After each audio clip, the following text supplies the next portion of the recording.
હાલ રાજ્યમાં વરસાદ ધમાકેદાર બેટિંગ કરી રહ્યો છે. રાજ્યના મોટા ભાગના જિલ્લાઓ પાણી થઈ ગયા છે. વડોદરા સહિતના જિલ્લાઓમાં પૂરનું સંકટ ઘેરાઈ રહ્યું છે. હવે આવામાં તમે જ્યાં રહો છો ત્યાં અચાનકથી પૂરની સ્થિતિ સર્જાય તો શું કરશો? સૌથી પહેલાં તો તમારા સુધી પાણી આવી પણ ન શકે તે રીતે ઊંચા સ્થળે સ્થળાંતર કરવું. પૂરના પાણી ગટર દ્વારા ઘરમાં ન ઘૂસે તે માટે રેતીની કોથળીઓ મૂકી ગટર બંધ કરી દેવી. કપડાં, જરૂરી દવાઓ, કિંમતી ચીજવસ્તુઓ, અંગત દસ્તાવેજો વગેરેને વોટરપ્રૂફ પેકિંગમાં રાખવા.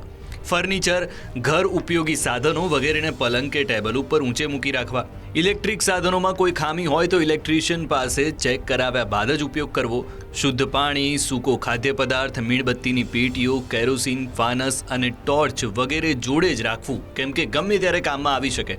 ગટર અને પાણીના નિકાલ માર્ગોથી દૂર રહીએ. વીજળીના થાંભલા અને જમીન પર પડેલા વીજ વાયરોથી દૂર રહીએ.